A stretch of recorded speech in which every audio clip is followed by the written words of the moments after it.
Hey guys, welcome to source point. आज हम लोग डिस्कस करेंगे विजन आइज की पीटी 365 जो कि हमारी पॉलिटी की चल रही है।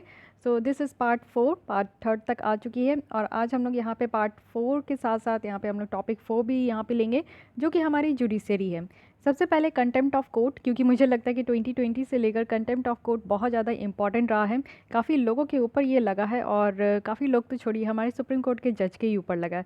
तो इसलिए इसके बारे में डिटेल में बात करेंगे।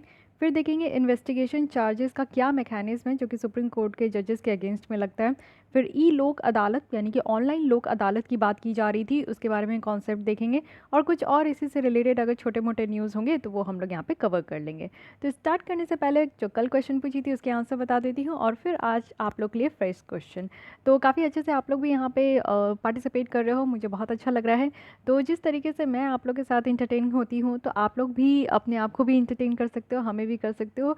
और ये इस तरीके से हो सकता है कि आप लोग भी आंसर दीजिए, तो मुझे लगता है कि हाँ, मैं थोड़ी मेहनत करके जो आप लोग के लिए वीडियो लेकर आ रही हूँ, क्वेश्चन सर्च करके जो मैं लेकर आती हूँ, तो आप आंसर देते हो तो मुझे वर्थ लगता है। तो बस इसलिए आंसर दीजिए कमेंट बॉक्स में, इंगेजमेंट होनी चाहिए, अच्छा लगता है। चलिए स्टार्ट करते हैं। तो ये फर्स्ट क्वेश्चन थी कि पार्लियामेंट ऑफ इंडिया के द्वारा जो कंट्रोल एक्सरसाइज किया जाता है हमारे काउंसिल ऑफ मिनिस्टर के फंक्शंस के ऊपर, तो ये एडजर्नमेंट मोशन, क्वेश्चन आर और सप्लीमेंट्री क्वेश्चंस, तो किसके किसके साथ किया जाता है। तो देखिए, काउंसिल ऑफ मिनिस्टर्स के जो फंक्शंस होते हैं उनके ऊपर पार्लियामेंट ऑफ इंडिया जो है अपनी कंट्रोल को एक्सरसाइज करती है। तो एडजर्नमेंट मोशन यानी कि जो आपका सेशन होता है उसको एडजर्न कर दिया जाता है और जो चलता है यानी कि जो डे टू डे बिजनेस होती है लोकसभा राज्यसभा में, या तो लोकसभा में ही आप देखो तो यहाँ पे भी आपका एडजर्न कर दिया जाता है, ठीक है, कुछ समय के लिए स्थगित कर दिया जाता है। तो इससे कर सकते हैं जैसे कि काउंसिल ऑफ मिनिस्टर्स की जो काम है वो बहुत ज़्यादा, कई बार आप देखते हो कि लोकसभा में हल्ला होने लगते हैं, लोग जितने भी सांसद है वो आपस में ही भिड़ जाते हैं, लड़ने लगते हैं। तो फिर ये पार्लियामेंट ऑफ इंडिया के पास इस तरीके का अधिकार है कि वो एडजर्नमेंट मोशन पास करके कोर्ट को सेशन को कुछ समय तक जो है वो स्थगित कर सकते हैं। क्वेश्चन और है जो कि हम लोग देखे थे कि जैसे ही लोकसभा की जो कार्यकाल स्टार्ट होती है, बिजनेस स्टार्ट होता है एक दिन का, तो 11 से 12 बजे जो होता है वो क्वेश्चन आवर होता है। 1 घंटे क्वेश्चन पूछे जाते हैं। 3 तरीके के क्वेश्चन होते हैं, स्टार्ट क्वेश्चन, अनस्टार्ट क्वेश्चन और नोटिस, ठीक है। तो ये उसके बाद आपका 0 आवर होता है जस्ट आफ्टर क्वेश्चन आवर, जो कि 12 बजे से 1 बजे के बीच में होता है। और तो इससे भी ये क्वेश्चंस पूछे जाते हैं, अगर काउंसिल ऑफ मिनिस्टर्स के काम अगर अच्छे नहीं लगे तो यहाँ पे क्वेश्चंस भी पूछे जाते हैं। साथ ही सप्लीमेंट्री क्वेश्चंस भी होता है। इट मीन्स कि एक क्वेश्चन के बाद अगर आंसर नहीं सही लगा या फिर उससे और भी क्वेश्चंस अगर अराइज हो रहे हैं तो उसी से मिलता जुलता और भी क्वेश्चंस पूछ सकते हैं। सो तीनों यहाँ पे बिल्कुल सही है, तो डी ऑप्शन यहाँ पे करेक्ट हो गया। सेकंड क्वेश्चन था कि जो 9th शेड्यूल है वो किसके प्राइम मिनिस्टरशिप के टाइम पे इसको इंट्रोड्यूस किया गया था। तो जवाहरलाल नेहरू, लाल बहादुर शास्त्री, इंदिरा गांधी, मोरारजी देसाई। तो देखिए, इसको डायरेक्ट अगर आप कहीं पे भी पढ़ोगे तो ये आपको कहीं नहीं मिलेगा, किसी बुक में नहीं मिलेगा। लेकिन आपको सोचना पड़ेगा कि 9th शेड्यूल को हमारे कॉन्स्टिट्यूशन में कब ऐड किया गया था। क्या ये ओरिजिनली था या फिर हमारे यहाँ कोई कॉन्स्टिट्यूशन अमेंडमेंट करके लाया गया था। तो ये याद होना चाहिए कि जब हमारा संविधान जब हम लोग इसको अडॉप्ट किए थे तो उसमें ओनली 8 शेड्यूल थे। 4 जो एक्स्ट्रा शेड्यूल है 9, 10, 11, 12, इसको बाद में कॉन्स्टिट्यूशनल अमेंडमेंट करके ऐड किया जा रहा था। तो सबसे पहली जो फर्स्ट कॉन्स्टिट्यूशनल अमेंडमेंट एक्ट हुई थी तो उसी के थ्रू यहाँ पे 9th शेड्यूल को ऐड किया गया था, क्योंकि काफ़ी ज़्यादा ज़मींदारी सिस्टम को लेकर प्रॉब्लम अराइजेस हो रहे थे, लैंड को लेकर काफ़ी प्रॉब्लम अराइजेस हो रहे थे। तो उस डिस्प्यूट्स को रिजॉल्व करने के लिए 9th शेड्यूल लाया गया था फर्स्ट अमेंडमेंट करके। तो फर्स्ट अमेंडमेंट जो हुआ था वो 1951 में हुआ था, जस्ट आफ्टर हमारे जो जब हमने यहाँ पे अडॉप्ट किया कॉन्स्टिट्यूशन उसके बाद ही। तो उस समय जो प्राइम मिनिस्टर थे वो जवाहरलाल नेहरू थे। तो इस तरीके से आपको सोचते हुए, लिंक करते हुए चीज़ों को, तब आप आंसर तक पहुँचोगे। डायरेक्ट अगर सोचोगे तो नहीं, क्योंकि ये यूपीएससी है, ये सब कुछ टेढ़ा मेढ़ा करके चलते हैं, ठीक है। अब आते हैं थर्ड क्वेश्चन था जो कि हम लोग बहुत अच्छे से कंप्लीट किए थे, ऑफिस ऑफ प्रॉफिट के बारे में। तो उसमें ये स्टेटमेंट तो बिल्कुल लिखा गया है जो इस पीटी 65 में आप देखोगे कि जो parliament prevention of disqualification act 1959 का है, इसमें बहुत सारे पोस्ट आपका एग्जेम्प्ट किए हुए हैं, जिसमें मैं कही भी थी कि अगर आप लोग को जानना है कि कौन कौन से पोस्ट जो है ऑफिस ऑफ प्रॉफिट के अगर होल्ड करते हो तो डिस्क्वालिफिकेशन के बाहर है, तो वो आप नेट पे सर्च करके देख सकते हो। तो इस कानून के तहत बहुत सारे पोस्ट है जिसको बाहर रखा गया है ऑफिस ऑफ प्रॉफिट का के बेसिस पे, डिस्क्वालिफिकेशंस के ग्राउंड पे। तो ये बिल्कुल सही है, तो फर्स्ट सही हो गया, 2 ऑप्शन हमारा एलिमिनेट हो गया। फर्स्ट के साथ सेकंड भी सही है कि जो अबव मेंशन्ड एक्ट है वो अमेंड किया गया है 5 टाइम। अब देखिए, जो यूपीएससी है ना वो आपका काम हल्का कर देती है। तो इस तरीके से आप यहाँ पे समझो कि तीनों स्टेटमेंट आप देखो और आपको ये पता होना चाहिए कि ऑफिस ऑफ जो प्रॉफिट है ये आपका वेल डिफाइंड नहीं है कॉन्स्टिट्यूशन ऑफ इंडिया में।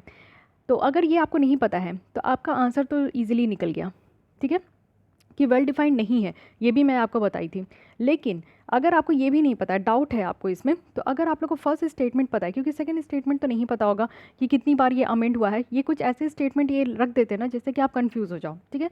तो अगर फर्स्ट स्टेटमेंट भी आपको पता है कि हाँ ये तो बिल्कुल सही है, तो अगर आपको फर्स्ट सही लग गया ना, तो आपको पता यहाँ पे यूपीएससी आपको हेल्प कर दी कि हाँ ये सेकंड भी सही है। देखिए फर्स्ट के साथ सेकंड है, फर्स्ट के साथ सेकंड है, ओके। तो इस तरीके के स्टेटमेंट से ना आपको बचना होगा, क्योंकि ये यूपीएससी इसलिए इनपुट करती है ना क्योंकि आप इसी स्टेटमेंट में फंस जाओ, दिमाग लगाओ कि ये है कि नहीं है, ये है कि नहीं है। लेकिन देखिए आपका काम आसान हो गया, या तो आप नीचे से ऊपर चलो या तो ऊपर से नीचे चलो, कोई भी अगर ऑप्शन पकड़ कर आप चलते हो और सॉल्व करने का कोशिश करते हो, तो इससे आपको समझ में आ जाता है कि आपका 50% तो क्वेश्चन यहीं पे सॉल्व हो गया अब, और आप 50% तक आंसर के करीब पहुंच चुके हो, है कि नहीं। अब आपको यहाँ पे दिमाग लगाना है कि सिर्फ थर्ड स्टेटमेंट में ये आपका जो है 75% काम खत्म हो गया। थर्ड स्टेटमेंट में दिमाग लगाना है। अब इस तरीके के क्वेश्चंस तो आपको प्रीलिम्स में छोड़ के आने ही नहीं है। अब लगा दीजिए, तुक्का लगा दीजिए, या फिर जिसका भी नाम लेकर लगाना है, आपको तो लगाना ही होगा। लेकिन हाँ, अगर आप पॉलिटी एक बार भी पढ़े हो या फिर करंट अफेयर्स आप मेरी ही सुन लिए हो लास्ट 1 ईयर में, तो मैं ये 2-3 बार बता चुकी हूँ कि इसकी मेंशन नहीं है कॉन्स्टिट्यूशन में, तो यहाँ पे ए ऑप्शन सही हो जाएगा, ठीक है। तो ये कुछ टिप्स एंड ट्रिक्स होते हैं जो आपको यूपीएससी प्रीलिम्स में अपनाने होते हैं, तभी जाकर आपका क्वेश्चन बनता है। इसी तरीके से और भी टिप्स एंड ट्रिक्स चाहिए तो आप लोग हमारे विजन आइज की टेस्ट सीरीज़ को ज्वाइन कर सकते हो, जो कि अभी चल ही रहा है, और 6 टेस्ट आपके कंप्लीट हो गए हैं, और भी टेस्ट आपके होने बाकी है। टोटल 20 टेस्ट है। अगर आप लोग को ज्वाइन करना है तो कई बार आप लोग ईमेल आईडी पूछते हो, मैं डिस्क्रिप्शन बॉक्स में लिख दूंगी ईमेल आईडी, आप लोग वहाँ से जाकर मुझे मेल कर सकते हो। ये है rishika.ch77@gmail.com। फर्दर आपको बता दिया जाएगा कि आप कैसे ज्वाइन कर सकते हो। कमिंग टू नेक्स्ट क्वेश्चन, ये आपके लिए है, आप इसको सॉल्व करोगे। Which one of the following suggested that, governor को यहाँ पे एमिनेंट पर्सन होना चाहिए, और वो जिस राज्य के है उस राज्य के बाहर के होने चाहिए, और वो शुड बी डिटैच्ड फिगर, यानी कि कोई भी इंटेंस पॉलिटिकल लिंक नहीं होना चाहिए, या फिर वो जो है किसी भी पॉलिटिक्स में पार्टिसिपेट नहीं करे रिसेंट पास्ट में। तो ये जो बातें कही गई है, रिकमेंडेशन दिया गया है, ये किन के द्वारा दिया गया था? क्या ये फर्स्ट ARC कमीशन थे, राजमन्नार कमेटी था, या फिर सरकरिया कमीशन था, या फिर नशा commission to review the working of constitution है? तो इस क्वेश्चन के आंसर आप लोग को कमेंट में देनी है। सेकंड क्वेश्चन है आपका कि जो मेन एडवांटेज है पार्लियामेंट्री फॉर्म ऑफ गवर्नमेंट का, क्या है मेन एडवांटेज? क्या यहाँ पे एग्जीक्यूटिव और लेजिस्लेटिव वर्क अलग अलग होते हैं इंडिपेंडेंटली, या फिर यहाँ पे कॉन्टिन्यूटी ऑफ पॉलिसी है और ये ज़्यादा एफिशिएंट है, या फिर एग्जीक्यूटिव जो है वो रिमेन रिस्पॉन्सिबल है लेजिस्लेचर का, या फिर जो हेड ऑफ गवर्नमेंट है उनको चेंज नहीं कर सकते बिना इलेक्शन के? तो इसकी आंसर आप लोग को बतानी है। 2 क्वेश्चन है आज के लिए। चलिए स्टार्ट करते हैं हम लोग अपनी आज की लेसन। तो चलिए स्टार्ट करते हैं कंटेम्प्ट ऑफ कोर्ट के साथ। रिसेंटली क्या हुआ कि सुप्रीम कोर्ट के जो यहाँ पे लॉयर एक्टिविस्ट है प्रशांत भूषण, उनके ऊपर ये कंटेम्प्ट ऑफ कोर्ट की चार्ज लगा दी गई है, और उनके द्वारा सोशल मीडिया में जो हमारे आज के डेट में जो चीफ जस्टिस ऑफ इंडिया है बोबडे जी, उनके ऊपर कमेंट कर दिया गया था। तो बोबडे जी जो है अपने कज़न का या फिर किसी का जो है वो बाइक चला रहे थे, चला भी नहीं रहे थे, उस फोटो में आप देखोगे कि वो बैठे थे। तो इनके द्वारा कहा गया कि उस समय लॉकडाउन है, और साथ ही साथ ना उन्होंने मास्क पहना था, ना ही सोशल डिस्टेंसिंग मेंटेन की थी, तो इसलिए इस तरीके का जो है वो कमेंट कर दिए थे। तो उसके उनके ऊपर ये कंटेम्प्ट ऑफ कोर्ट का चार्ज लग गया। अब ये कंटेम्प्ट ऑफ कोर्ट है क्या? कंटेम्प्ट इट मीन्स क्या होता है कि आप डिसरिस्पेक्ट शो कर रहे हो। इट मीन्स कि जो कोर्ट की ऑथोरिटी की जो डिग्निटी है, सम्मान है, उसको आप नीचे गिरा रहे हो। तो अगर मान लीजिए चीफ जस्टिस ऑफ इंडिया है, जो कि हाईएस्ट पोस्ट होते हैं हमारे कंट्री में, उनके ऊपर इस तरीके का कमेंट करना ये कहीं से भी शोभा नहीं देता। ऐसा मैं नहीं कह रही हूँ, ऐसा ये हमारा कोर्ट कहता है, ठीक है। तो ऐसा आप कमेंट नहीं कर सकते हो। तो ये क्या हो रहा है कि हमारी डिग्निटी, क्योंकि चीफ जस्टिस ऑफ इंडिया हमारे कंट्री के डिग्निटी ही हो गए, हमारे कंट्री के कोर्ट के ऑथोरिटी है, तो उनकी सम्मान को कहीं ना कहीं यहाँ पे ठेस पहुँचाई जा रही है, डिसरिस्पेक्ट किया जा रहा है। तो इसको कहते हैं कंटेम्प्ट, ठीक है। यानी कि आप कोर्ट के मान सम्मान को अगर हर्ट करते हो तो इट मीन्स कि आपको जो है आपके ऊपर कंटेम्प्ट का चार्ज लग जाएगा। साथ ही साथ अगर हम लोग देखें तो यहाँ पे कोर्ट को मस्ट प्रोटेक्ट करना है यहाँ पे किसी भी तरीके का एक्ट, यानी कि अगर ऐसा कोई काम हो रहा है जिससे कि कोर्ट की ऑथोरिटी कम करने की कोशिश की जा रही है, तो उससे कोर्ट को जो है ना ये बचाव करने की हक है। आप देखो आर्टिकल 261 है। आर्टिकल 261 में क्या कहा गया है कि फुल फेथ और क्रेडिट जो है वो through out the territory of India होना चाहिए। कोई भी पब्लिक एक्ट, रिकॉर्ड या जुडिशियल प्रोसीडिंग हमारे यूनियन या फिर हर एक स्टेट में हो रहा है, तो इट मीन्स कि फुल फेथ और क्रेडिट होना चाहिए। आप समझिए कि इस तरीके का जो हमारे बोबडे जी हैं वो जो भी काम कर रहे थे उनके ऊपर अगर कोई भी अटेम्प्ट कोड कोई भी तरीके का कमेंट किया जा रहा है तो कहीं ना कहीं हमारे पूरे ऑल ओवर द कंट्री में या फिर हर एक राज्य में आप देखो कि किसी ना किसी के मन में ये चीज़ आ ही जाएगा कि हाँ ये तो सही बोल रहे हैं, ऐसा वो कैसे कर सकते हैं। फिर लोगों के बीच में ये डिबेट डिस्कशन स्टार्ट हो जाएगा जो कि कहीं ना कहीं से सही नहीं है, क्योंकि वो हमारे चीफ जस्टिस ऑफ इंडिया है, ठीक है। तो इसलिए ये काम नहीं करना है। अब देखते हैं कि कंटेम्प्ट ऑफ कोर्ट होता क्या है ये। तो इसमें कहा जा रहा है कि अगर आप डिसरिस्पेक्ट कर रहे हो कोर्ट की, तो अगर इस चीज़ को आप शो कर रहे हो तो ये अपराध है। कॉन्स्टिट्यूशनल प्रोविजन क्या है, तो ये सारे आर्टिकल रट्टा मार लीजिए अगेन। 261 है जिसमें कहा गया कि जो जुडिशियल प्रोसीडिंग होती है ना उसके ऊपर फुल फेथ और क्रेडिट होना चाहिए, यानी कि पूरा विश्वास रखिए किसी भी तरीके का जुडिशियल प्रोसीडिंग हो रही है तो। साथ ही आर्टिकल 19 का क्लॉज 2 है जिसमें कि रीजनेबल रेस्ट्रिक्शन लगाई गई है। आर्टिकल 19 जो कि हमारे फंडामेंटल राइट के अधीन है, उसमें आपको 6 राइट दिया जाता है कि आप कहीं पे भी जाके रह सकते हो, आप एसोसिएशन फॉर्म कर सकते हो, आप हमारे इंडिया में कहीं पे भी रह सकते हो और एसोसिएशन फॉर्म कर सकते हो। साथ ही साथ फ्रीडम ऑफ स्पीच भी है। साथ ही साथ यहाँ पे कोई भी ऑक्यूपेशन आप ऑप्ट कर सकते हो, कोई भी ट्रेड आप स्टार्ट कर सकते हो, असेंबल कर सकते हो, फ्रीली मूव कर सकते हो। तो ये सारे कुछ 6 यहाँ पे राइट्स है, लेकिन ये रिजनेबल रेस्ट्रिक्शन है। ऐसा नहीं है कि आप एकदम फ्री हो गए हो और कुछ भी कर सकते हो, ऐसा नहीं है, इसमें भी कुछ रेस्ट्रिक्शन लगाए गए। उसके अलावा आर्टिकल 129 एंड 215 है जिसमें कि 129 के अधीन सुप्रीम कोर्ट को ये अधिकार है कि कंटेम्प्ट को वो पनिश करे। अगर इस तरीके का कोई भी डिसरिस्पेक्ट कर रहे हैं हमारे जुडिशियल प्रोसीडिंग को, तो उसको पनिश करने का अधिकार सुप्रीम कोर्ट के पास आर्टिकल 219 के तहत है, सॉरी 129 के तहत है। और 215 में ये हाई कोर्ट के पास है कि अगर इस तरीके का डिसरिस्पेक्ट होता है तो उसको पनिश करने के लिए हाई कोर्ट के पास भी अधिकार है। उसके साथ साथ सुप्रीम कोर्ट के पास भी अधिकार है आर्टिकल 142 के क्लॉज 2 के तहत यहाँ पे क्या है कि पावर है सुप्रीम कोर्ट के पास कि वो कंटेम्प्ट को पनिश करे, वो भी किसी पर्सन के अटेंडेंस में, या तो किसी पर्सन के अटेंडेंस से या फिर वो यहाँ पे कंटेम्प्ट को पनिश करे। तो ये सारे कॉन्स्टिट्यूशनल प्रोविज़न है।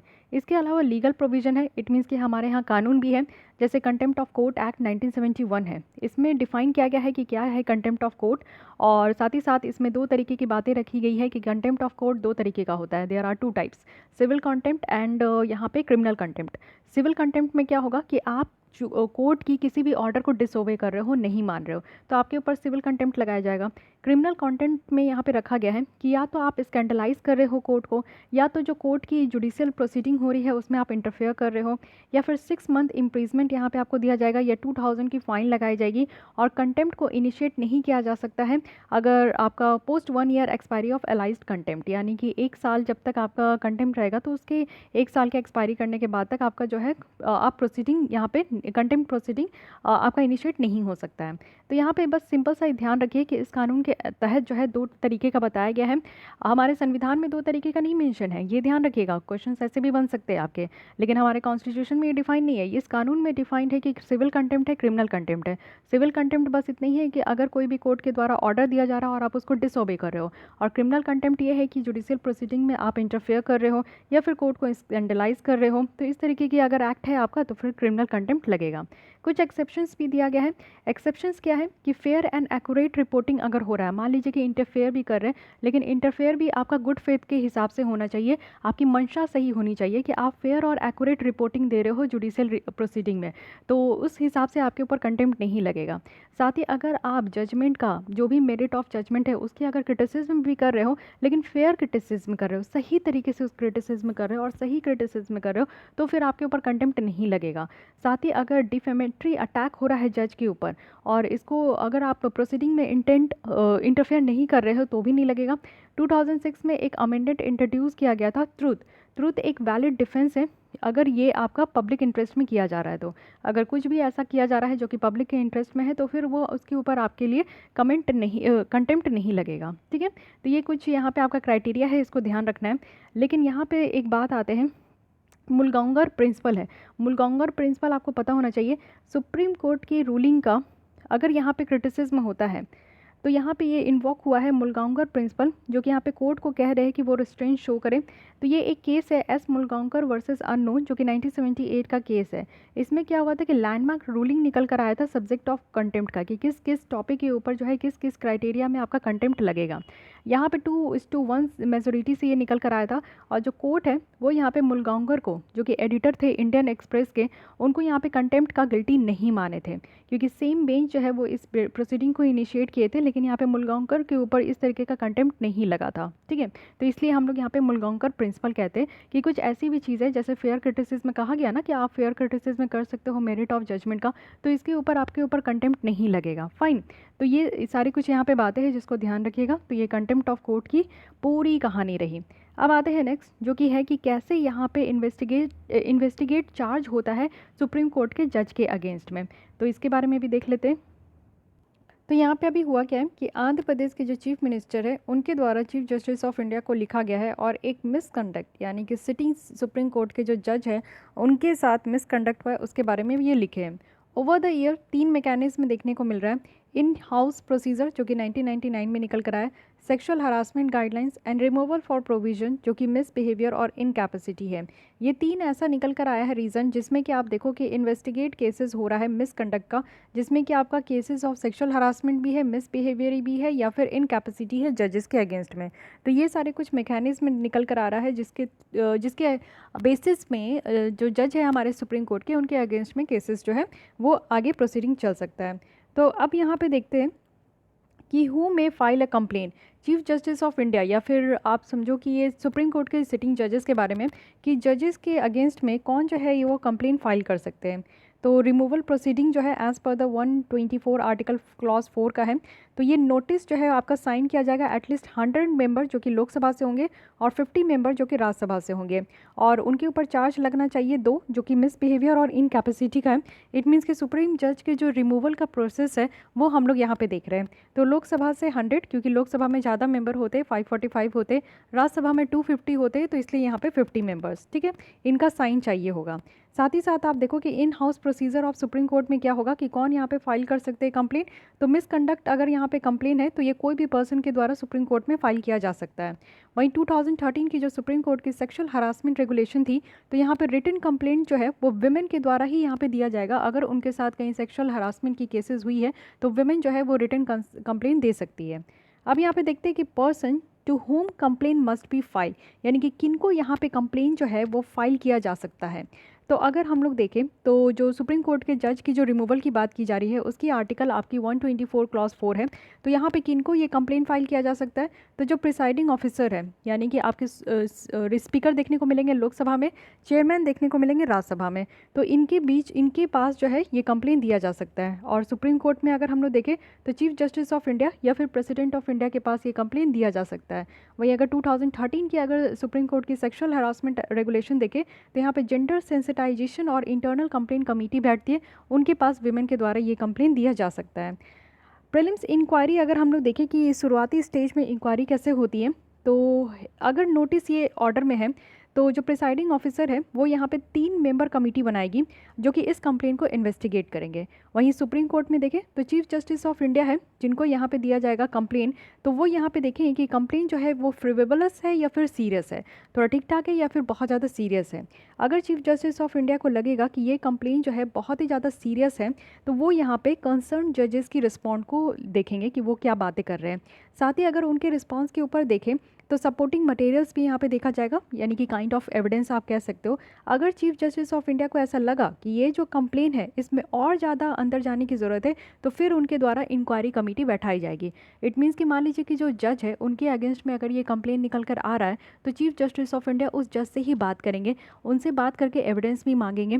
अगर उनसे सहमत है तो ठीक है, नहीं सहमत है चीफ जस्टिस ऑफ इंडिया, उनको लगे कि नहीं और भी ज़्यादा एविडेंस की ज़रूरत है, तो वो क्या करेंगे कि इंक्वायरी कमेटी बैठाएंगे। वहीं अगर सेक्सुअल हरासमेंट के केस में देखें तो अगर यहाँ पे जो जेंडर सेंसिटाइजेशन और इंटरनल कंप्लेन कमेटी है अगर वो सेटिस्फाई हो गए और इस कंप्लेन को जेन्युइन मान लिए तो फिर यहाँ पे 3 मेंबर इंटरनल सब कमेटी बैठाया जाएगा जो कि कंप्लेन को इंक्वायरी करेंगे। अब यहाँ पे बताया जा रहा है कि इंक्वायरी कमेटी तो बैठाया जाएगा हर जगह, ठीक है। यहाँ पे भी आप देख सकते हो कि पार्लियामेंट में भी यहाँ पे कहा गया है कि 3 मेंबर इंक्वायरी कमेटी बैठेगी, सुप्रीम कोर्ट में भी इंक्वायरी कमेटी बैठेगी और इस कमेटी के द्वारा भी कहा जा रहा है कि इंटरनल सब इंक्वायरी कमेटी बैठेगी। अब इस इंक्वायरी कमेटी के कंपोजिशन क्या होंगे, यानी कि कौन कौन मेंबर होंगे, तो अगर हम लोग यहाँ पे देखें संविधान के अकॉर्डिंग। तो इस कमेटी में सुप्रीम कोर्ट के जज होंगे, chief justice of high court होंगे और एक डिस्टिंग्विश्ड जूरिस्ट होंगे। इट मीन्स कि लॉ के अंदर जो मैटर में बात किया जा रहा है उसमें वो एकदम से ऊपर स्थान के होने चाहिए, उनको बहुत ज़्यादा वास्ट नॉलेज होनी चाहिए, तो उनको हम लोग डिस्टिंग्विश्ड जूरिस्ट कहते हैं। अगर हम लोग यहाँ पे देखें सुप्रीम कोर्ट में, तो सुप्रीम कोर्ट में जो कमेटी बनाई जाएगी इसमें 3 जजेस होंगे, जिसमें कि सुप्रीम कोर्ट के जज होंगे और 2 चीफ जस्टिस होंगे दूसरे हाई कोर्ट के, ठीक है। साथ ही साथ अगर हम लोग इस सेक्सुअल हरासमेंट के केस में देखें तो जो कमेटी है इसमें मेंबर होंगे जो कि gender sensitization and internal complaint committee के यहाँ पे मेंबर होंगे, और साथ ही साथ पर्सन जो कि इन कमेटी के द्वारा नॉमिनेट किए जाएंगे, और मेजोरिटी मेंबर जो है वो एक विमेन होगी और आउटसाइड मेंबर भी होंगे। यानी कि इस अगर मान लीजिए कि ये इंक्वायरी कमेटी बैठाई जा रही है 3 लोगों की, तो यहाँ पे 2 लोग जो है वो विमेन होगी और एक लोग जो है एक यहाँ पे पर्सन जो है वो मेन होंगे। तो इस तरीके से आपका पूरा प्रोसीजर है कि सुप्रीम कोर्ट के जज के अगेंस्ट में अगर कोई कंप्लेन को फाइल करना है तो किन के पास फाइल करना होगा, कैसे फाइल करना होगा, प्रोसीडिंग क्या है, कमेटी में कौन कौन होंगे, तो इस तरीके से आपका रखा गया है। तो कोई भी सुप्रीम कोर्ट के जज के अगेंस्ट में अगर कंप्लेन करना है तो उसके लिए 3 प्रोविज़न है। एक तो हमारे संविधान में ही है जो कि आर्टिकल 124 का सब क्लॉज 4 है, जिसमें कि आपको मिसकंडक्ट और मिसबिहेवियर और इनकैपेसिटी आपका 2 रीज़न है। साथ ही साथ इन हाउस प्रोसीडिंग चलेगा, सुप्रीम कोर्ट में भी चलता है, और साथ ही साथ एक 2013 का सुप्रीम कोर्ट के सेक्सुअल हरासमेंट रेगुलेशंस भी है। तो इस 3 तरीके से जो है किसी जज के अगेंस्ट में ये आपका इंक्वायरी चलता है, ठीक है। आई होप कि यहाँ पे समझ में आया होगा। नेक्स्ट आर्टिकल आते हैं ई लोक अदालत। तो लोक अदालत यानी कि लोगों की अदालत। अब ये ई लोक की बात की जा रही है तो ऑलरेडी ऑब्वियस है कि ये आपका ऑनलाइन की बात की जा रही है। तो यहाँ पे बात करें कि न्यूज़ में क्यों है, तो in the period of turbulence जो कि यहाँ पे पेंडेमिक के कारण देखने को मिला, तो लीगल सर्विस अथॉरिटी जो है उनके द्वारा एक न्यू नॉर्मल लाया गया, और उसमें जो है वो लोक अदालत को यहाँ पे वर्चुअल प्लेटफॉर्म में लाने की बात कर रहे थे, जिसको कि ऑनलाइन लोक अदालत और फिर ई लोक अदालत हो गया। तो ई लोक अदालत जो है वो 15 स्टेट में ऑर्गेनाइज़ किया गया है, और इससे आप देखो कि 2.51 लाख केसेस जो है वो डिस्पोज किए गए हैं जून से लेकर अक्टूबर के बीच में। लोक अदालत एक ऑल्टरनेटिव डिस्प्यूट रिड्रेसल मैकेनिज्म है। जैसे आप देखते हो कि हमारे यहाँ सुप्रीम कोर्ट है, हाई कोर्ट है, सेशन कोर्ट है, तो इन सारे कोर्ट में तो बहुत सारे केसेस होते हैं, और due to pending of huge cases इस तरीके के भी लोक अदालत बनाए जाते हैं छोटे छोटे स्तर पर, जिसमें कि आपको छोटा मोटा अगर कोई डिस्प्यूट है तो आप इस कोर्ट में जाकर जो है अपनी सलाह मशवरा करा सकते हैं। और साथ ही साथ आप देखो कि यहाँ पे इसको स्टैट्यूटरी स्टेटस भी दिया गया है, कानून के बाकायदा यहाँ पे कानून लाकर लोक अदालत को बनाया गया है, जो कि लीगल सर्विस अथॉरिटी एक्ट, जिसको कि नालसा कहते हैं। अच्छा, वो नेशनल लीगल होता है, ये आपका LSA है, ठीक है। तो ये आपका अलग हो गया, लीगल सर्विस अथॉरिटी एक्ट 1987 के तहत इसको बनाया गया है। इसमें जुडिशियल ऑफिसर होते हैं जो कि इसके चेयरमैन होते हैं, इसमें लॉयर होते हैं और सोशल वर्कर भी इसके मेंबर होते हैं। साथ ही साथ आप लोग देखो कि जो हाई कोर्ट, सुप्रीम कोर्ट और जो सेशन कोर्ट है, उनकी बर्डन को कम करने के लिए ये छोटे लेवल पे आपका लोक अदालत बनाया जाता है। अवार्ड भी यहाँ पे दिया जाता है जो कि डिग्री ऑफ सिविल कोर्ट का होता है, और इनकी जो डिसीजन है वो फाइनल है और बाइंडिंग भी होता है। इट मीन्स कि जो लोक अदालत के द्वारा जो भी डिसीजन दिया गया, जजमेंट दिया गया, वो सारे पार्टीज़ को मानना होता है। रिसेंटली छत्तीसगढ़ जो है वो फर्स्ट स्टेट है हमारे कंट्री में जिनके द्वारा स्टेट लेवल ई लोक अदालत को ऑर्गेनाइज़ किया गया, तो ये भी याद रखना है, छत्तीसगढ़ है। अब ऑल्टरनेटिव डिस्प्यूट रिजोल्यूशन मैकेनिज्म भी देख लेते हैं, जिसको कि ADR कहते हैं। ADR एक तरीके का मैकेनिज्म है डिस्प्यूट रिजोल्यूशंस का। ये नॉन एडवर्सियल है और जो कि एक साथ काम करते हैं, कॉपरेट करते हैं कि बेस्ट रिजोल्यूशंस तक पहुंच सके हर एक किसी के लिए। ADR में आप देखो तो यहाँ पे जो लिटिगेशन का बर्डन है कोर्ट के ऊपर, आप देखो कि बहुत सारे लिटिगेशन होते, केसेस बहुत ज़्यादा ह्यूज पेंडिंग में है, तो उसको कम करने के लिए ये भी ADR का लाया गया है। लीगल सर्विस अथॉरिटी एक्ट है जिसको 1987 में पास किया गया। इसके द्वारा आउट ऑफ कोर्ट सेटलमेंट को इनक्रेज किया गया कि ऐसा ज़रूरी नहीं है कि कोई भी अगर परेशानी है पार्टीज़ को तो वो हमेशा कोर्ट दौड़ के ही जाए, उसके बाहर भी कुछ ऐसा प्रोविज़न होना चाहिए कि जिससे लोगों को भी सहूलियत हो और कोर्ट को भी सहूलियत हो। इंडिया में अगर हम लोग देखें तो ऑल्टरनेटिव डिस्प्यूट रिजोल्यूशंस जो है वो इस्टेब्लिश किया गया है हमारे आर्टिकल 14 के बेसिस पे, जो कि कहते हैं equality for all, equality before law. It means के कानून के सामने सब बराबर हैं, तो यहाँ पे सबको अधिकार मिलेगा और सबको बराबर समझा जाएगा। आर्टिकल 21 है, इट मीन्स कि राइट टू लाइफ है, पर्सनल लिबर्टी है हमारे संविधान के अकॉर्डिंग। इन 2 आर्टिकल के तहत जो कि फंडामेंटल राइट के अंदर आता है, तो उसके तहत इसको लाया गया है। DPSP है, directive principle of state policy है, जिसमें कि इक्वल जस्टिस और फ्री लीगल एड की बात की गई है कि लोगों को फ्री में उनको जस्टिस प्रोवाइड किया जाना चाहिए, जो कि आर्टिकल 39A में है। तो इस तरीके से जो अल्टरनेटिव डिस्प्यूट रिजोल्यूशन मैकेनिज्म है, इसमें आप देखो कि पैसे भी कम खर्च होते हैं, टाइम भी कम वेस्ट होता है, लोगों की मेंटल, फिजिकल और हर एक तरीके की जो हरासमेंट है वो कम होती है। तो इसीलिए ये जो कहा गया है कि इक्वल जस्टिस है, सबको मिलनी चाहिए और फ्री लीगल एड यहाँ पे प्रोवाइड किया जाता है। अब एक बहुत बड़ी बात होती है कि आर्बिट्रेशन और नेगोशिएशन। तो आर्बिट्रेशन क्या होता है, नेगोशिएशन क्या होता है? देखिए, आर्बिट्रेशन कहने का मतलब है कि ये बाइंडिंग अवार्ड है, यानी कि आर्बिट्रेटर जो है वो यहाँ पे अगर आर्बिट्रेशन मतलब कि ये सब जो है आर्बिट्रेशन आप देखोगे, कंसिलिएशन है, नेगोशिएशन है, दीज आर द इसका अल्टीमेट मीनिंग आपका सेम है कि किसी भी डिस्प्यूट को सॉल्व करना, लेकिन इनमें कुछ बातें अलग होती हैं। यानी कि आर्बिट्रेशन में अगर कोई डिस्प्यूट रिजॉल्व हुआ है, कहने का मतलब है कि वो पार्टीज़ में बाइंडिंग होती है, लेकिन नेगोशिएशन अगर दो पार्टी के बीच में हुआ है, यानी कि वो वॉलेंट्री एग्रीमेंट हो गया है, अभी के लिए वो जो है मान लिए है, एक एग्रीमेंट साइन हुआ है जिसमें कि दोनों पार्टीज़ जो है वो मान गए। ठीक है, आर्बिट्रेटर जो है ना, आर्बिट्रेशन में क्या होता है कि एक आर्बिट्रेटर होते हैं इस तरीके के, ये पार्टी 1 है, ये पार्टी 2 है। ठीक है, ये दोनों के बीच में बात करने के लिए ये अपनी बातें बताते हैं, ये अपनी बातें बताते हैं, और ये आर्बिट्रेटर होते हैं जो कि इन दोनों की बात सुनकर जो है फाइनल डिसीजन में आते हैं। लेकिन नेगोशिएशन क्या होता है, नेगोशिएशन जो है वो डायरेक्टली किया जाता है, ये ए पर्सन है, ये बी पर्सन है, इनके बीच में जो है डायरेक्ट नेगोशिएशन कर लिया जाता है, बाद में आपस में ही बात करके ये लोग सलाह मशवरा कर लेते हैं। ठीक है, और उसके बाद आप देखो कंसिलिएशन है। कंसिलिएशन में क्या होता है कि नॉन बाइंडिंग है, ऐसा नहीं है कि पार्टीज़ को मानना ही होगा, यहाँ पे भी कंसिलिएटर होते हैं जो कि कानून आपको बताते हैं। मान लीजिए कि कोई आप लोग ज़मीन को लेकर दो पार्टी यहाँ पे लड़ रहे हैं, ये दोनों लड़ रहे हैं, ये शर्मा जी है, ये वर्मा जी है। ठीक है, ये वर्मा जी को ज़मीन चाहिए, लेकिन शर्मा जी इनकी ज़मीन को गलत तरीके से हड़प रहे हैं। इन दोनों की बातों को इनको समझ में नहीं आ रहा कि कैसे लीगल टर्म में इनको लड़ना चाहिए। तो यहाँ पे एक कंसिलिएटर है, क्या कर रहे हैं, उनको कानून बता रहे हैं कि देखिए हमारे यहाँ बाकायदा कानून है और फंडामेंटल राइट्स के अंदर अब आपका ये हक नहीं है कि ज़मीन का अधिकार, ये आपका लीगल अधिकार है और कॉन्स्टिट्यूशनल अधिकार भी है। तो ये क्या करते हैं ना कि ये इन दोनों को बता देते हैं। अब ये इन दोनों के ऊपर डिपेंड करता है कि आपको मानना है तो मानिए, नहीं मानना है तो आप लोग जा सकते हैं। ठीक है, बाइंडिंग नहीं होता है यहाँ पे। साथ ही साथ मीडिएशन है, यानी कि ये तो आप लोग सुने ही होंगे कि मीडिएटर होते हैं जो कि यहाँ पे प्रॉब्लम सॉल्व कर देते हैं। अब ये अगर मीडिएटर है ना, तो ये अल्टीमेट यहाँ पे इन दोनों से बात करेंगे, तब तक बात करेंगे जब इनकी प्रॉब्लम सॉल्व ना हो जाए। ये ज़्यादा कानून के बारे में नहीं बताएंगे, ये नॉलेज नहीं फैलाएंगे, ये सिर्फ इनकी बातों को ना सॉल्व करेंगे, शॉर्ट आउट करने के लिए आते हैं। तो ये 4 तरीके का आपको देखने को मिलेगा कि ऑल्टरनेटिव डिस्प्यूट रेजोल्यूशन है, जो कि आपके पैसे कम खर्च होते हैं, टाइम कम खर्च होते हैं, आपका दिमाग भी कम खर्च होता है, और आपका जो भी परेशानी है, आपस में मतभेद हो गया है, किसी के साथ लड़ाई झड़प हो गया है, कोई भी चीज़ को लेकर अगर पंगा हो गया, तो ये 4 मोड, ये चारों में से कोई एक मोड आप अपना सकते हो। ये हो गया। अब आप लोग देखिए कि यहाँ पे अभी नया कानून भी लाया गया है, arbitration and conciliation amendment bill 2021 का। इसमें क्या रखा गया है कि जो अनकंडीशनल स्टे लगाया जाता है आर्बिट्रल अवार्ड के ऊपर, तो उसके ऊपर बताया जा रहा है कोई भी केसेस में अनकंडीशनल स्टे लगा दिया जाता है, रोक लगा दिया जाता है, जहाँ पे आर्बिट्रेशन एग्रीमेंट और कॉन्ट्रैक्ट जो है वो फ्रॉड या फिर करप्शन के थ्रू हो रहा है। जैसे आप जानते हो कि पैसे देकर भी जो है आर्बिट्रेटर को परचेज़ कर लिया जाता है और अपने फेवर में जो है वो जजमेंट सुनवाने के लिए कहा जाता है। तो इस तरीके का अगर काम हो रहा है तो यहाँ पे स्टे लगा दिया जाता है। तो अब तक क्या था कि आर्बिट्रेशन अवार्ड जो है वो इन्फोर्सेबल था अगर अपील जो है वो फाइल किया गया है कोर्ट के अगेंस्ट में। लेकिन अब देखते हैं आगे क्या होता है। साथ ही यहाँ पे जो 8 स्केड्यूल था इस एक्ट का, उसको हटा दिया गया, जिसमें कि नेसेसरी क्वालिफिकेशन रखा गया था आर्बिट्रेटर का।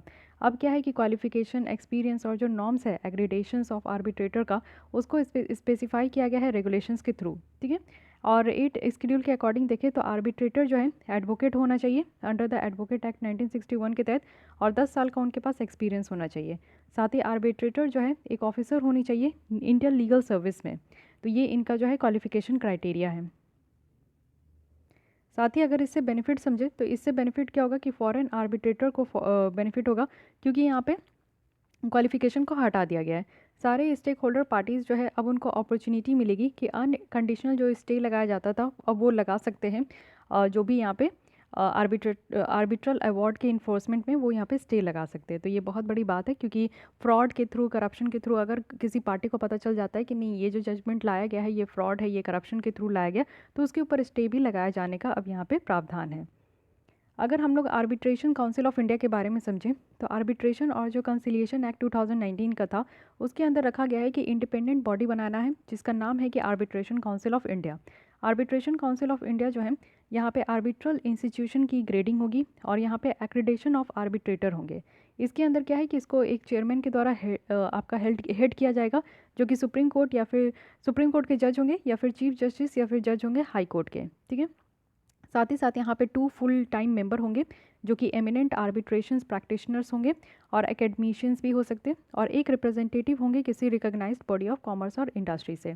साथ ही यहाँ पे secretary department of legal affairs, ministry of law and justice, secretary department of expenditure, ministry of finance, chief executive officer, ये सब यहाँ पे एक्स ऑफिसियो मेंबर होंगे, ठीक है। एक्स ऑफिसियो कहने का मतलब है कि ऑलरेडी एक ऑफिस होल्ड कर रहे हैं लेकिन उसके अलावा दूसरा ऑफिस होल्ड कर रहे हैं, लेकिन उसके लिए वो वेतन नहीं लेते हैं, ठीक है, उनको इनकम नहीं मिलता है। सिंगापुर कन्वेंशन ऑन मीडिएशन जो है ये अब इस सामने आया है, तो ये कन्वेंशन है जिसको कि United nation convention on international settlement agreement कहा जा रहा है, जो कि मीडिएशन के थ्रू ये निकल कर आया है, और ये पहली यूनाइटेड नेशन की ट्रीटी है जो कि सिंगापुर के नाम पे है। इस कन्वेंशन को आप देखो कि इंटरनेशनल सेटलमेंट एग्रीमेंट के लिए अप्लाई किया जाएगा, और साथ ही साथ यहाँ पे बिजनेसेस को इन्फोर्समेंट के लिए जो कि मीडिएटेड सेटलमेंट एग्रीमेंट होगा, तो ऑल ओवर द कंट्री में ये कर सकते हैं, मीडिएशंस को मीडिएशन के थ्रू यहाँ पे सेटलमेंट कर सकते हैं। आज की डेट में देखें तो कन्वेंशन में 53 सिग्नेटरीज हैं, जिसमें कि हम भारत भी है, चाइना और यूएस है, तीनों इसको साइन कर चुके हैं, तो ये भी याद रखना है। इस कन्वेंशन का फ़ायदा क्या होगा, इससे ये होगा कि ना ही सिर्फ हमारे कंट्री में तो बहुत ही अपॉर्चुनिटी है, लेकिन इंटरनेशनल ट्रेड और कॉमर्स के में भी यहाँ पे मीडिएशन के थ्रू जो भी डिस्प्यूट है वो यहाँ पे रिजॉल्व होंगे। साथ ही साथ यहाँ पे देखें तो टाइम भी सेव होगा, लीगल कॉस्ट ऑफ कंपनीज भी सेव होगी। इंडिया के लिए क्या बेनिफिट है, तो इंडिया का जो ईज़ ऑफ डूइंग बिजनेस है, जो कि आप लोग देखो वर्ल्ड बैंक के द्वारा ये रिपोर्ट पब्लिश की जाती है, तो इसमें अब सही तरीके से होगा, ट्रेड से रिलेटेड अगर कोई भी डिस्प्यूट है तो उसको जल्दी से जल्दी रिजॉल्व कर लिया जाएगा, तो इसलिए हम लोग इसको जल्दी से साइन भी किए हैं, क्योंकि हमारे ईज़ ऑफ डूइंग बिजनेस में ये काफ़ी अच्छा खासा रोल प्ले करेगा। अब देखते हैं कुछ और इंपॉर्टेंट डेवलपमेंट और कॉन्सेप्ट जो कि न्यूज़ में था। एक है न्याय बंधु ऐप, तो न्याय बंधु ऐप है जिसको कि लिस्ट किया गया है उमंग ऐप में। न्याय बंधु है यानी कि आपको जस्टिस प्रोवाइड किया जाएगा, और इसको 2017 में लॉन्च किया गया है ministry of law and justice के द्वारा। एक फ्रेमवर्क यहाँ पे प्रोवाइड करना है जिससे कि प्रो बोनो लीगल सर्विस जो है उसको डिस्पेंस किया जाए। इट मीन्स कि यहाँ पे क्या है कि सारे एडवोकेट जो प्रैक्टिसिंग एडवोकेट है उनको कनेक्ट किया जाए, जो भी यहाँ पे इसके साथ काम करने के लिए तैयार है, यानी कि जो वल्नरेबल बेनिफिशरीज़ है, जो मार्जिनलाइज्ड यहाँ पे बेनिफिशरीज़ है, उनके साथ वो काम करने के लिए तैयार है, तो वो यहाँ पे कनेक्ट हो सकते हैं। प्रो बोनो लीगल सर्विस कहने का क्या मतलब है, यानी कि कोई भी लीगल असिस्टेंस जो दिया जा रहा है उसके लिए प्रैक्टिस करना, वो भी फ्री में और या तो मिनिमम कॉस्ट में, ठीक है, जिससे कि जो अगर दूसरे सामने वाले पार्टी अगर पैसा नहीं देना चाहते तो आप फ्री में भी यहाँ पे प्रैक्टिस कर सकते हो। साथ ही साथ फ्री लीगल एड और एक्सेस टू जस्टिस जो है वो यहाँ हमारे DPSP के आर्टिकल 39A के तहत है, तो उसी चीज़ को यहाँ पे बढ़ावा दिया जाएगा। उमंग ऐप जो कि आप जानते हो 2017 में ही लॉन्च किया गया है, और इसमें मेजर गवर्नमेंट सर्विस आपको एक ही सिंगल मोबाइल ऐप में प्रोवाइड किया जा रहा है। तो उमंग ऐप आप लोग डाउनलोड करके एक बार देख सकते हो, इसमें बहुत सारे सर्विस आपको प्रोवाइड किया जाता है, जिसमें कि अब एक और है न्याय बंधु ऐप भी है। आज की डेट में आप देखो कि डिजिटल इंडिया का इनिशिएटिव है जो कि मीटी के अंदर आता है, और 660 सर्विस है जो कि 127 डिपार्टमेंट और 25 स्टेट से देखने को मिलेगा। रिसेंटली जो ministry of electronics and information technology है उनके द्वारा 7 सर्विस को यहाँ पे लाया गया है इंडिया मेट्रोलॉजिकल डिपार्टमेंट में, जिसमें कि आपका सर्विस क्या है कि करंट वेदर भी आपको पता चलेगा, वेदर वार्निंग भी दी जाएगी अगर किसी भी तरीके का नेचुरल कैलामिटीज़ आने वाली है, या फिर टूरिस्ट फॉरकास्ट भी किया जाएगा, तो ये याद रखना है इसके बारे में। नेक्स्ट आते हैं हैबियस कॉर्पस पिटीशन। तो हैबियस कॉर्पस पिटीशन भी बहुत इंपॉर्टेंट है। 5 तरीके के रिट इशू करने की प्रावधान है, जो कि सुप्रीम कोर्ट को 32 आर्टिकल के तहत और हाई कोर्ट को 226 आर्टिकल के तहत यहाँ पे इसमें प्रोविज़न है। तो रिसेंटली बॉम्बे हाई कोर्ट जो है वो यहाँ पे अर्नब गोस्वामी की जो हैबियस कॉर्पस पिटीशन थी उसको रिजेक्ट कर दिया गया, और वो भी किस लिए, तो इमीडिएट रिलीज़ करके। इमीडिएट रिलीज़ करने के लिए जो यहाँ पे हैबियस कॉर्पस की जो पिटीशन थी उसको यहाँ पे रिजेक्ट कर दिया गया। हैबियस कॉर्पस कहने का मतलब है कि you must have the body, it means कि आपको प्रेजेंट होना है अपने बॉडी के साथ, ठीक है। और ये पिटीशन फाइल किया गया था आर्टिकल 32 के तहत और सुप्रीम कोर्ट के सामने, ठीक है। और ये पिटीशंस जो है इससे आप देखो कि जो वैलिडिटी है इस तरीके का डिटेंशन का उसको देखा जाता है, और हैबियस कॉर्पस जो रिट है ये इंडिविजुअल की लिबर्टी के लिए ही है, और इसको जो है दोनों यानी कि पब्लिक अथॉरिटी और प्राइवेट इंडिविजुअल दोनों के लिए इशू किया जा सकता है, तो इस चीज़ को ध्यान रखना है। नेक्स्ट आते हैं प्ली बार्गेनिंग। तो इसमें आप देखो कि प्ली बार्गेनिंग क्या होता है कि यहाँ पे रेफ़र किया जा रहा है कि जो पर्सन उनके ऊपर अगर क्रिमिनल ऑफेंस चार्ज्ड है तो वो नेगोशिएट कर सकते हैं अपने लेसर पनिशमेंट को प्रोसिक्यूट करने के लिए। यानी कि कोई भी क्रिमिनल पनिशमेंट है, किसी का मर्डर कर दिया या फिर किसी का रेप कर दिया, तो उनका जो पनिशमेंट है उसको कम करने के लिए, जैसे अगर डेथ पेनल्टी दे दिया गया तो उसको लाइफ इम्प्रिजमेंट में कन्वर्ट करने के लिए वो यहाँ पे प्ली बार्गेनिंग कर सकते हैं। ठीक है, जैसे कि हम लोग ने कल देखा था, परसों देखा था पार्ट 2 में कि प्रेसिडेंट के पास जो 5 तरीके की उनको पार्डन करने का जो पावर है कि वो पार्डन कर सकते हैं, रिमीट कर सकते हैं, कम्यूट कर सकते हैं, रिमिशन कर सकते हैं। तो ये सब जो उनके पास पावर है, तो यहाँ पे जो मुजरिम होते हैं ना उनके पास भी पावर होता है प्ली बार्गेनिंग करने का। इसको इंडिया में 2006 में ही इंट्रोड्यूस किया गया था और ये अमेंडमेंट करके जो कोड ऑफ क्रिमिनल प्रोसीजर है उसमें अमेंड करके, और ये सिर्फ एक्यूज के द्वारा ही ये इनिशिएट किया जा सकता। इट मीन्स कि जो आरोपी है, जो चाहते हैं, जिनको पनिशमेंट मिल चुकी है, तो वो चाहते हैं कि उनकी पनिशमेंट को थोड़ा कम किया जाए, सज़ा को कम किया जाए, तो वो इस तरीके का प्ली बार्गेनिंग कर सकते हैं। इसको डेथ सेंटेंस में यूज़ नहीं कर सकते, लाइफ सेंटेंस में यूज़ नहीं कर सकते, और अगर यहाँ पे आपको जेल का सज़ा हुआ है 7 साल से ज़्यादा तो उस केस में इसको यूज़ नहीं कर सकते। ये ध्यान रखिएगा, काफ़ी इंपॉर्टेंट है। ठीक है, क्योंकि अभी मैं एग्जांपल दे दी थी डेथ सेंटेंस से लाइफ इम्प्रिजमेंट में कन्वर्ट करने का, तो फिर आप लोग सोचो कि कहाँ ये मैं कैसे बोल दी। ये जस्ट मैं आपको बता रही हूँ। मान लीजिए कि प्ली बार्गेनिंग है, कोई प्रेग्नेंट लेडीज़ है और उनको 3 साल की सज़ा मिल गई है, तो वो प्ली बार्गेनिंग करके जो है यहाँ से निकल सकती है। इट मीन्स कि उनको थोड़ा बेल में रिलीफ मिल सकता है, तो इस तरीके का रखा गया है। ठीक है, राइट टू शेबेटशिप। तो ये शेबेटशिप क्या है? रिसेंटली सुप्रीम कोर्ट के द्वारा जो शेबेटशिप्स राइट है ट्रेवेनकोर रॉयल फैमिली का पद्मर भैया टेम्पल केस के अंदर, तो उसको देखा गया है। ये शेबेटशिप राइट जो है, इट मीन्स की right to manage the financial affair of the deity in position of a trustee, यानी कि ट्रस्टी की पोजीशन में है और किसी भगवान की फाइनेंशियल अफेयर्स को मैनेज करने का जो अधिकार है उसको हम लोग शेबेटशिप राइट्स कहते हैं। ठीक है, शेबेट एक मैनेजर होते हैं प्रॉपर्टी के, जो कि सिर्फ टाइटल उनको दिया गया है, और शेबेट जो है उनको कोई भी लीगल क्लेम नहीं करते हैं वो प्रॉपर्टी को लेकर। तो ये थोड़ी सी बात है, इसको याद रखिएगा। उसके बाद 2018 की जो विटनेस प्रोटेक्शन स्कीम है, इसके बारे में देखते हैं।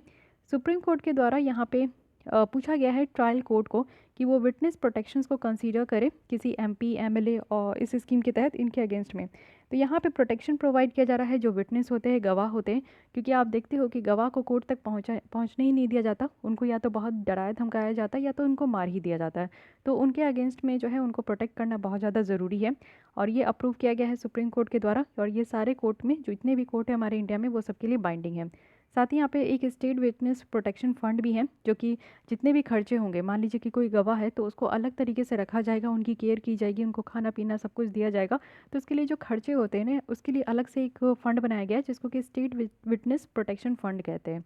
मालीमत कमेटी 2003 थी, उनके द्वारा ये कहा गया था कि हमें स्ट्रॉन्ग विटनेस प्रोटेक्शन मैकेनिज्म अपने इंडिया में लाना चाहिए, क्योंकि बहुत लोग जो है ना गवाह होते हैं लेकिन आई विटनेस होते हैं, लेकिन वो क्या करते हैं ना, डर के कारण वो कभी आगे नहीं आ पाते हैं। तो अगर उनको सही तरीके से प्रोटेक्शन दिया जाएगा, उनको ही नहीं उनके पूरे फैमिली को प्रोटेक्शन दी जाएगी, तो हमारे इंडिया में इस तरीके के गवाह जो है ना वो कभी सामने आके गवाह देने से डरेंगे नहीं। तो ये बहुत ज़्यादा ज़रूरी है हमारे कंट्री में, क्या हर जगह बहुत ज़्यादा ज़रूरी है। ठीक है, तो यहाँ पे हमारी ये टॉपिक भी कंप्लीट हो गई। मिलते हैं नेक्स्ट टॉपिक के साथ, जो कि है इलेक्शंस। तो आज के लिए बस इतना ही। Thank you.